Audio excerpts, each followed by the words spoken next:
with the horn,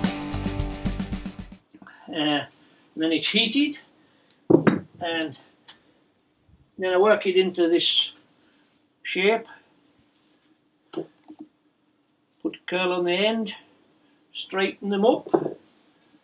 This one I'm going to try and put a collie dog on the top, or a Labrador I think I want on here, so I'll have it nip up a little bit. And then we'll get round for ready for shanking. And then at the file down, shanks is to straighten first. And these are going to be 3 kid sticks when I get them finished. Like, you've been brought up with mules, have you, breeding mules? Mm-hmm. Aye. My dad used to keep the swale yows and the mules. He used to go to Middleton and Teesdale and buy swale gimmer lambs, and they were crossed with the Leicester tup. And that continued after he died for a year or two, and then we decided to breed our own swales because we were keeping more. We went from 300 swale yows when my father was alive up to 1100. So we started to breed an odd swale tup or two and breed all our own replacements. We were quite successful with the swale tups. We won the championship a time or two at St John's Chapel, topped the market. I think the highest price we had up there up till after I left was 6,000, and it was bought by Will Cockbain at Rakefoot. There was also a good tup went to Harrison's of Bybeck, T-Bay, which ended up at I think it ended up at Brampton's, and then I think it got taken out with foot and mouth. It bred a lot of good tups, that, for folk. So your shanks, do they come ready straight, or do you have to straighten them? No. How do you straighten them then? I don't know how other folk does it. Like a lot of folk will steam them and things like that. They got in the vice like that. And then wait a minute now. Never been to do one. I just warm it a little bit like this with the heat gun, so you don't burn it. And just work on. It's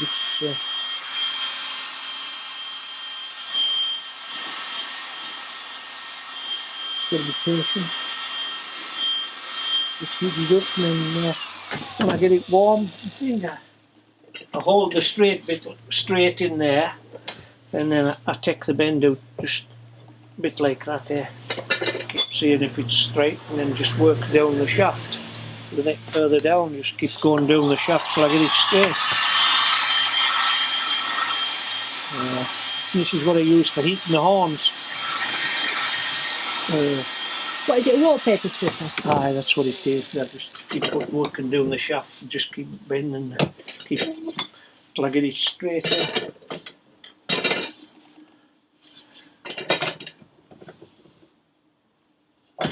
Aye, that's more or less straight that one anyways now. And your Leicester tups? Leicester tups, we used to breed our own Leicester tups. We maybe had upwards of 10 tup lambs. Try them all and sell some as shillings. We tried to sell 1 or 2 of the better ones if we could for folk. We didn't always just try and sell all the worse getters. We used to try and sell a decent getter. What do you call them? Richardson's of Greenlands. They had a good tup office, a good getter. Ron Wilson had a good getter office. There was quite a few folk. Alan Barnes. I used to try and sell an odd good tup or two. Try and keep a bestance. It takes doing to keeping up with these Leicesters. They're not all good getters, except all these expensive ones that sell. They're all good getters. You said you got your first Leicester shilling off Peter Lee at Morley Hill, and ever after that we worked with Peter with Leicester yows and Leicester tups, kept swapping back and forward, and that really put us on the map, I think, really, Peter, at the start. And Peter was, well, he was top of the tree then when he was winning at Ulston and things like that. We used to buy tubs to get in partnership, Leicester tubs. No, Peter did us a lot of good with the Leicesters. A lot to be thankful for, really. And then I just put this in there to start with, and then I just leave that type I'm working on my horns, keep it fairly distance off so you don't scorch them too much, or just heat it up. And then it's put into this one first.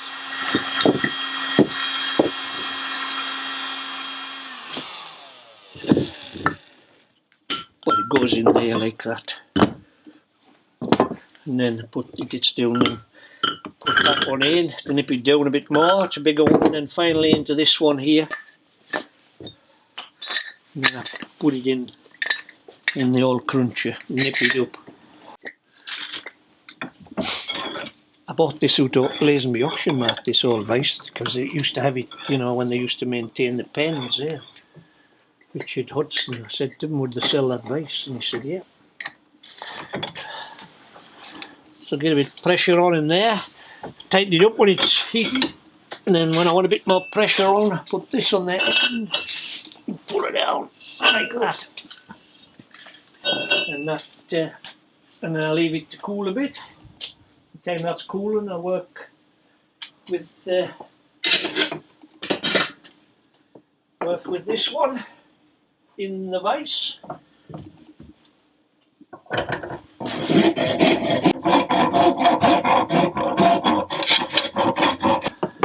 End up drilling it to dowel the stick in. Do you dowel it in? Is that the last thing you do? Or well, you it's sometimes no. do it in the middle. Sometimes I still have to take a little bit straighten, because if they're just off straight a bit, I put them in against that. And then I warm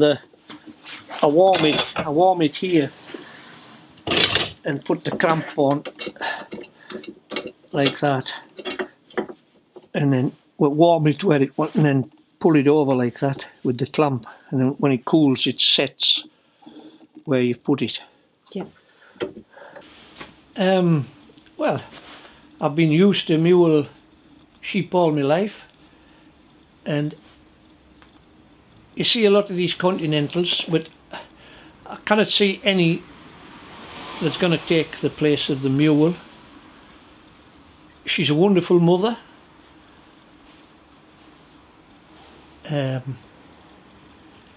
She breeds plenty lambs, and she's a lot easier to look after. I put them in, and I put that in the vise, and to shape them when it's warm, I pull it down with that, and then pull this one in like that, and then let it cool when I've got it in place like that, and then I can just take it out and let it cool. And how did I put the curl on there? And I just put the curl on that and the other end. I could have done it. I use this stuff I made myself here.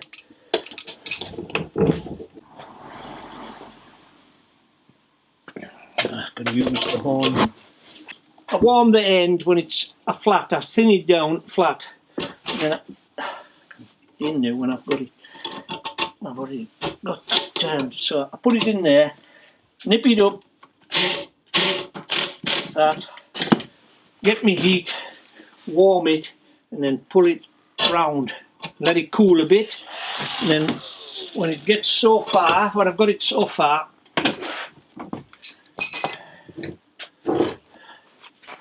open the vise up,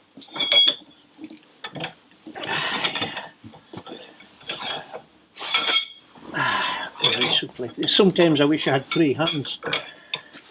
I get that, put it in there, and nip it up like that. I've seen the postman be here and I'll say, get hold of that bandage.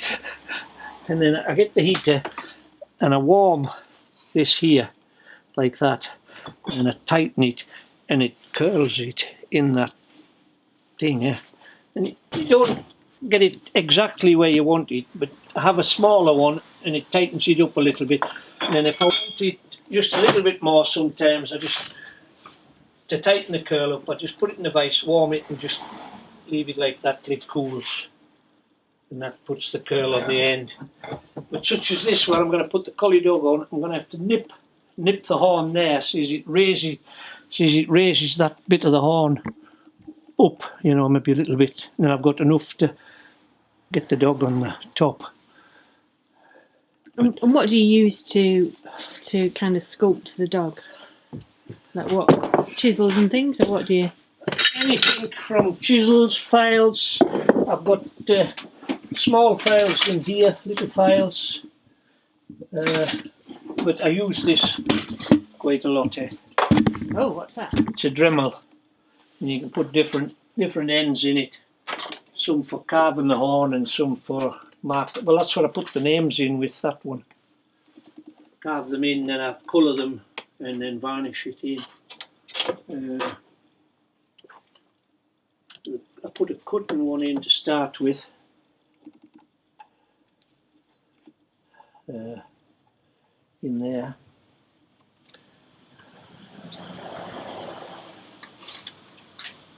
And then you can, I'll mark it, I'll not carve it, because then I can carve like this.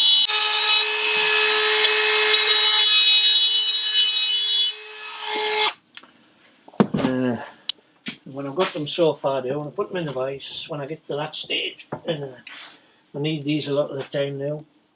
And then I work from here, filing them down.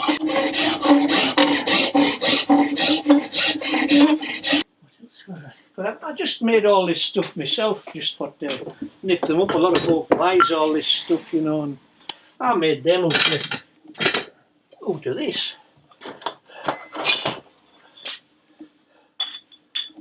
Cut that in half, and that in half, welded it into there, and then did another one, fits into that, weld the other half piece in there, and that fits into there, so it fits in the vice, and that's the one I start with.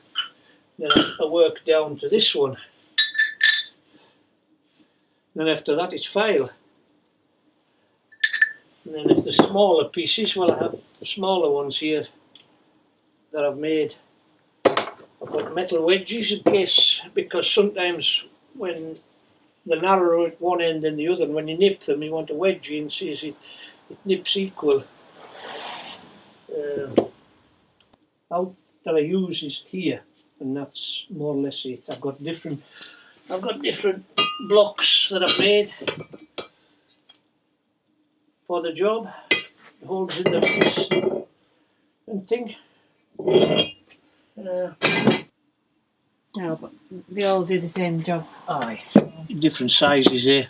Kids, medium, ladies, and bigger for gentlemen or whatever. But you know, such as this, if it's not right shape, I just open the vice up, put it in the vice, like got it there to nip it up. Then I just put it in there like that. And I just get my heat gun, warm it a bit, and just nip it, see as it pulls it in a bit. But sometimes when you do that and think, you've sometimes got to straighten them up, straighten them again. You don't always end up in the right position every time. So, and then you've different horns. That's off a Scotch black face or a what do you call it? That's a white faced woodland, and that's a Hexham type blackie. And of course they've got that Hollerade, which this one will be okay because it'll be from there, it'll be solid, and that's the piece you want, you know. Same with that one. That one's been freshly taken off, so I'll not be able to use that for another year. Let it dry out. Some of them, you know, they've been cut on the inside, but some of them they've been halved. Like, you know, there's far too much been cut off. Aye. Far too much been cut off. Another old one there, it'll have just been cut off. That one will be, it might be solid from there, it might not. So you have a lot of waste with some of them here. It'll make a good stick, that one. It's been cut, but I'll have enough thickness to nip it up. Takes a little bit of time for them to warm air. That's why I have this here, because when I'm working on other ones, I just have that plied there, and I just have it heating away time I'm working on these ones. And you know, when you get them, you know whether you can hear it's solid. The sound goes soft when it's ready to nip up. So you can't nip them up till they're ready to nip up, and you've got to be careful you don't heat them too much. Let's see. I don't know, it sends them funny anyways. But I'm always on the lookout for horns there. You know, the horns is the hardest thing. You can find shanks ready enough, but for horns and things, you've always got to rely on the poor old farmers to get you a horn or two. When us and Peter started to breed, we're breeding Leicesters, our mule lambs were just that little bit harder coloured than a lot of the lambs then. They were a nice chocolate hard colour, and I think that's what kind of put us on the map with Gimmer lambs and one thing and another. I always said folk coming wanting to buy Leicester tups off us just to get a little bit harder colour. But they've certainly changed since them days when we were selling Leicester shearlings at Lazenby. When you went to Lazenby auction and you had there was an inspection at the sale, and if you had a Leicester tup with a brown patch on its leg or on its cheek or anywhere, you weren't allowed to sell them. So what's happened or what's been put into these Leicesters, I don't know. But it's the fashion at the moment, and I don't know whether you've got to follow the fashion or you've got to stick it out and keep to the type you like. But keeping to the type you like is very difficult now, because you haven't a lot of places you can go to keep this proper white and the proper black and a decent sheep at the end of the day. So I don't know. Just got to keep trying. Maybe thank goodness I'm not breeding them now. But it's still a hard job trying. It's maybe a harder job trying to help somebody to buy a one than it was for buying a one yourself.